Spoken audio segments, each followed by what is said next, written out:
informed with which tests are the most accurate, how we should use them, and what approaches we should be taking with going forward. So we're thrilled, and thank you again to the co-chairs, Dr. Caliendo and Dr. Curtis, because that's exactly what this task force will be focused on providing for the public and for others throughout the state. Our next question is from Alex Weldon of WPRO. Reportedly, the state assistance for hazard pay for nursing home employees making under $20 an hour is a loan. What are the terms, and how do cash-strapped nursing homes afford a loan versus a grant, especially when most don't have the money to advance for a week or month to meet payroll increases? Mm-hmm. Good question. It is being structured as a loan, but it's a forgivable loan. If the nursing homes use all of the money to augment the wages of their lowest paid employees. So the mechanism that we decided would be easiest to administer, and frankly the quickest way for us to get money into the hands of the hardworking people who need it, was to set it up as a loan. The nursing home or group home applies for the loan. They're advanced the cash. If the loan is spent in accordance with the regulations, and the primary regulation is that it all has to be spent to give raises of a certain amount to low-wage workers, then that loan will be forgivable. Our next question is from Brian Crandall of NBC 10 News. What would you say to restaurant owners who don't know if their business can survive with significantly reducing seating capacity when they're finally able to reopen? Yeah, so I would say my heart goes out to you, and we're going to do everything we can to get you through it. I'm hearing it, by the way, it's not just in Rhode Island. Restaurants across the country, it's a thin margin business, and being out of business for a month or two is not a small deal. So we're gonna, having said that, I can't do something that I think is gonna land Rhode Island back in the soup of a COVID surge. So we're gonna be smart, and we're gonna be effective. We're gonna work with you, but we may need to give you additional support, and we're wide open to doing that. I'm very well aware of it, and we're going to listen to you the whole way through. And if that means figuring out special ways to support certain industries like restaurants that are especially hard hurt, then we're going to find a way to do that. The next question is from Richard Asanoff of Convergence RI. This may be for Director Smiley. What plans are there for the state to switch from its COBOL-based legacy system to a cloud platform, as was recently done with the DLT's response to unemployment claims? Thank you, Richard. Yes, the state's IT systems have been something we've been working on for a long time, and I'm glad that Richard brings up the point about DLT. One of the great successes in the midst of this terrible crisis was what the Department of Labor and Training was able to do around the Pandemic Unemployment Assistance, the PUA program. And we were, as far as we can tell, the first or amongst the first in the country to be able to roll that out through a new system that was put together very quickly, although properly, and as a result of the strong team at DoIT, at the IT department. We're looking at other opportunities. Frankly, the only way we're able to have almost 2,300 state employees telework at the moment is because of some of the IT upgrades that we've made over the last couple of years. We have virtual call centers happening with state employees working from home. We have hundreds of devices out where people can VPN into their desktop, and so we've made great strides, but there's more work to be done, and we are looking for other opportunities to drag government into the 21st century, and this crisis has given us an opportunity to make some of those changes. Thank you. Eli Sherman has the next question. Health Department data shows everyone who has been hospitalized is either still in the hospital or has been discharged. Does that mean that no deaths have happened in hospitals? And where are deaths happening otherwise besides nursing homes? There have been a few deaths that have occurred in hospitals, unfortunately, but the number is small. What we are presenting with hospitalized data is currently hospitalized. Some of the unfortunate deaths from hospitals may be included in the cumulative total number of people ever hospitalized data. The places where deaths are otherwise happening is, in the locations where people are, whether the congregate setting or occasionally at home as well. Our next question is for the governor from Amanda Milkovich of the Boston Globe. Governor, you talk about possibly lifting the stay-at-home order, but there are refrigerated trucks at the medical examiners. Why are they there? Is this a contradiction?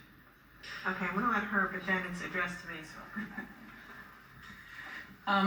As preparation for our response, we do have some refrigerated trucks at the medical examiners, not to be used right now because we have plenty of capacity at the medical examiners, but with credit to an excellent team that prepared for the surge, we have locations in place if needed for the future. Sometimes funeral homes may need additional assistance or other morgues and locations, and so that's in place to be prepared if needed.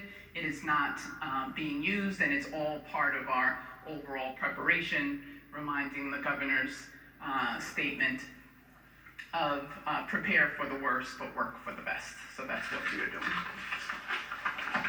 No, I mean, that's exactly right. I would say, to answer Amanda's question, just because we may reopen the economy and lift the stay-at-home order doesn't mean people are gonna stop getting sick. In fact, more people may get sick, but we have a healthcare system that is ready. We have a symptom tracking system, a contact tracing system. We now have places to live for people for free who are in quarantine, ways to isolate folks who are housing unstable. I mean, we will be living with this crisis, with this virus, with its sicknesses, with its hospitalizations for the next year. We're all gonna have to get comfortable with that. What we don't want to have happen again is an uncontrollable surge that overtakes our system. And I'm not gonna let us go back to work until I'm confident that that won't happen. And we have systems in place that if we do start to see a surge, we know ahead of time and we can pull back appropriately. This next question is from Ian Donis. Rhode Island has never had a person of color as a state Supreme Court justice. Will you commit to nominating a person of color for the pending vacancy? I will not make that commitment, although I have a strong record of diversifying the judiciary in my tenure as governor, and I always will look at a highly qualified person of any race, of any gender, and I would encourage folks to apply. As you know, I picked from the list before me, and we've worked very hard to make sure that women and people of color apply, and I would love nothing more than to continue to diversify the court, including the Supreme Court. Our next question is from Alan Gabberty of WBOB. What is the current status at the Rhode Island Veterans Home, and is there any plan to relocate positive or negative residents? How many residents have tested positive, and what are their ages? Have any been hospitalized? It continues on. How many residents are now in quarantine, and how many staff members have tested positive? And I can repeat these if you want. Thank you. So we continue to have a very comprehensive and aggressive approach with our infection control and response at the vet's home, as we have been doing with our congregate care settings. A reminder is we had one patient identified as positive due to symptoms, and that led to the comprehensive approach that included, but was not limited to, testing all of the residents and all of the staff so that we could have a clear understanding of the landscape in that congregate care setting. So we have had 12 residents total who have tested positive. 11 of them do not have symptoms. There is only the initial one who was hospitalized, and that is out of 180 residents that are present. That allows us to better understand who has positive carriage, we say, who may have been exposed but is not demonstrating symptoms, and how we can care for them together. So our work is being done to help bring the people who have COVID-19 diagnosed through testing, even though they don't have symptoms, bring them together so that they can be cared for in one or a couple of units. We also have done the same for staff, and there are 11 direct care staff who are positive and 6 additional staff who are positives, for example, being housekeepers or folks who are doing important work to help ensure that the home is clean. So that information allows us to make sure that those staff are able to stay home and to isolate effectively there.